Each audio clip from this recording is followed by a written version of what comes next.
have something very different for you today. I am reviewing a modern horror movie. Who is she?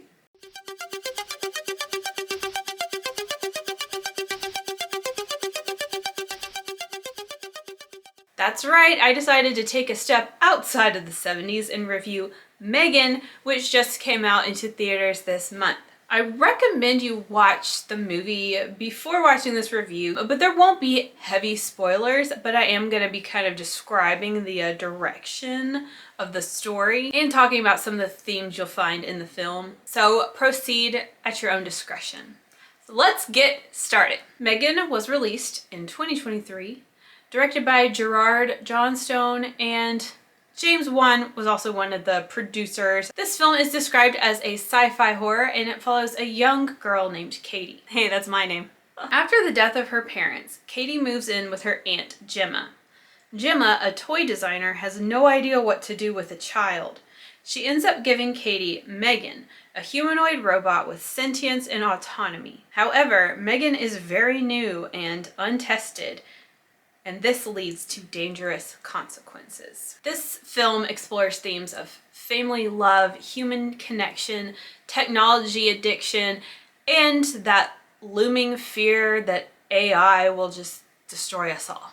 And this is a killer doll movie, y'all. While I haven't seen a plethora of killer toy movies, I am very interested in the genre, and the handful that I have seen, I love very deeply. Particularly, sorry, I'm gonna mention a few times, the Baby Oopsie trilogy. So naturally, when I saw the trailer for M3GAN, I was super excited, as a lot of people were. M3GAN herself looks magnificent. This is the uncanny valley at its finest. When I saw this trailer months ago, I was like, I don't know how I can possibly wait till January, but here we are. Let's talk about the strength of the film, and that is M3GAN herself. What a creation. She looks so good. She looks very otherworldly, just the perfect balance between human and not quite right. Everything about her was just spot on. The movements, the way she blinks, her facial expressions, her voice, and how it just had this like slight little like auto-tune sound to it.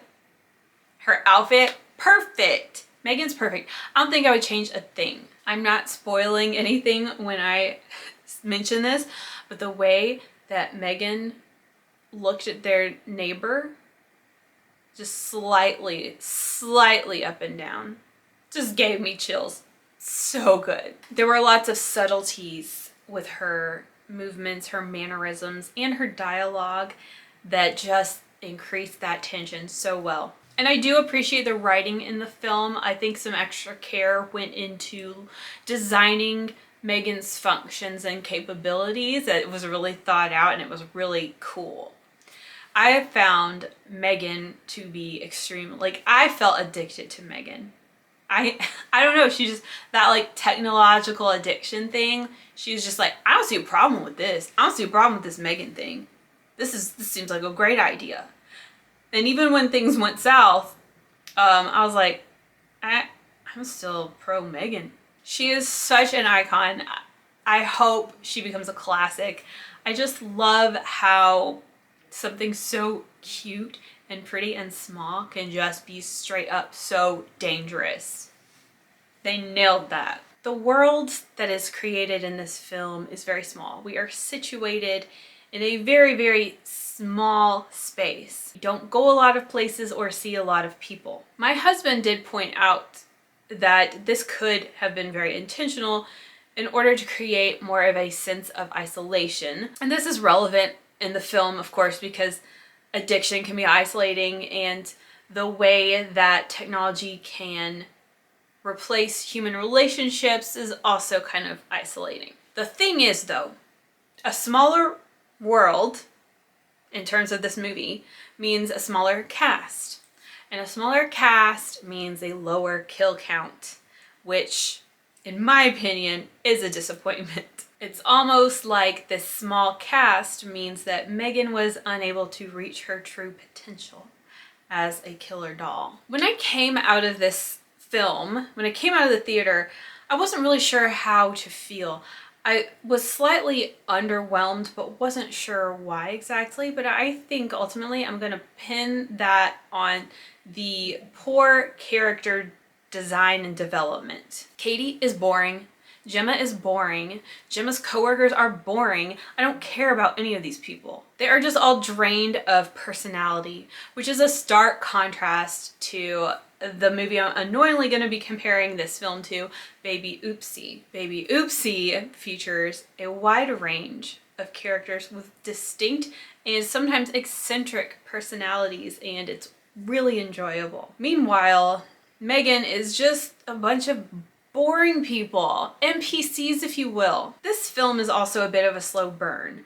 And when it comes to killer toy movies, the way I see it, there's just no time to waste. We need to get to killing. A slow burn is acceptable if there is a sweeping epic payoff at the end. But I don't think this film really delivers that. My expectation was that this film would be very hard hitting from start to finish, but instead it was a lot of build up and waiting. And I'm just gonna insert this tangent in here because I think it's relevant. So in new movies, particularly modern horror, I'm seeing a lot of what I'm just randomly going to call cinematic minimalism. Blank, average-looking people with plain appearances, neutral color palettes, minimalist interiors, dried-up personalities, and subdued atmospheres.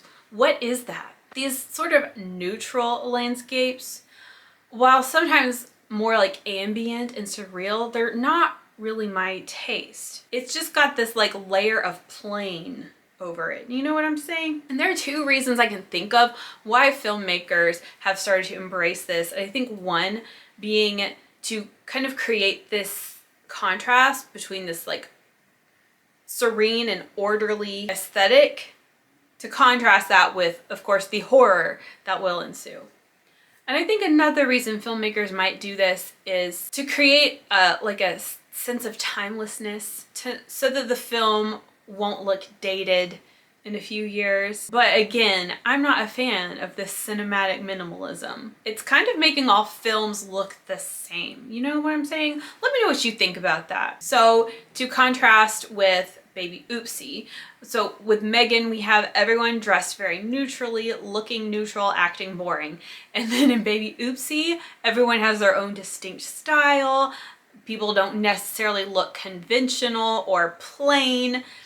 And again, they all have very distinctive personalities. Oh, and Baby Oopsie is taking place in a house with a lot of character and charm. And then M3GAN is just this stark minimalism that I'm not totally vibing with. Let's talk about the story. The story is it's what you would expect. It's pretty much fine.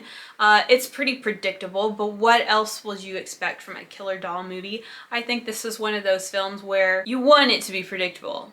You know, you want certain things to happen. But I will say that this film was not as bonkers as was advertised.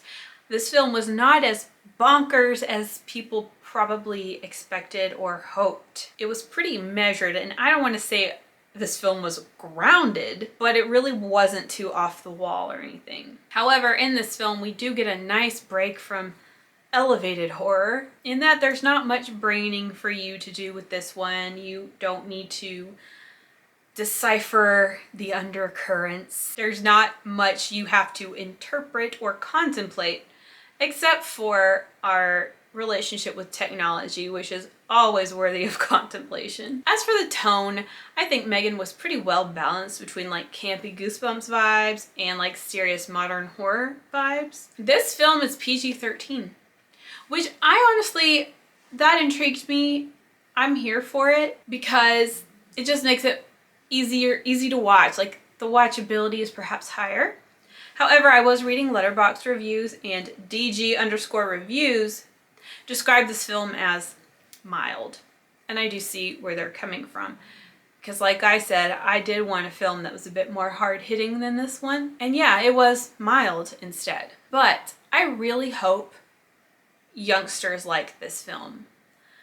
I hope that the PG-13 rating just makes it more accessible for people who are young or maybe people who don't like more brutal forms of horror. DG Reviews also said that we need a M3GAN versus Chucky, and I agree. And why don't we do those versus movies anymore? So to wrap things up, I have a few slightly spoilery things to say, so skip ahead to this time if you just want to jump over those. I don't really like car accidents in films. They're just so jarring. And a lot of these like losing a loved one in a car accident scenes can be very devastating and just like a little too heavy for me. Like, can we keep this fun, please? So that's something that I liked about M3GAN being PG-13, is that car accident in the beginning was easy. Like, it's not gonna make me shed a tear. It's not gonna bring the mood down. It was just like a plot device we had to get out of the way. Another thing that was kind of tucked away for our sanity was the murder of the dog. Fake animal cruelty in horror, like, that doesn't bother me, but I know it bothers a lot of other folks. So kind of like on behalf of those who are affected, I was glad that M3GAN didn't go there. You know what I'm saying? And I think the story was slightly weak in that there is no way that one person could make M3GAN. Whatever, that's a nitpick, I guess. And it's cool that M3GAN's function was to protect Katie, but again, we're in this small little world. There's nothing to protect Katie from. Katie met like 2 people. I wish Katie had like gone to school or joined a team or played with some neighborhood kids or something, like had some peers that M3GAN could interact with, and maybe even like maybe we could have even had a little intimidation scene where M3GAN didn't go out and kill one of the kids, but just scared the kid enough to stay away. I don't know. I feel like Katie was too isolated. Okay, so in conclusion, I liked M3GAN. I think it was slightly disappointing because it didn't pack that punch, like that killer toy punch, right? But M3GAN was so exquisite. She carried the entire film on her shoulders, and she just really makes the film worth it. Yeah, so overall, like, the movie was like slightly underwhelming, but M3GAN bumped it up. Loved M3GAN. So I would give this film a B-. That's what I gave it, which is like 3.5 stars. I'd watch it again, and I really, truly hope there's a M3GAN 2. That wraps up this review. Did you see M3GAN? Do you want to see M3GAN? And let me know what your favorite killer toy movies are, how they compare to M3GAN. Let's just talk. Let's talk M3GAN, talk killer toys. Do you want to see this? Do you not want to see this? Let a hoe know. And I'll see you next time. Bye.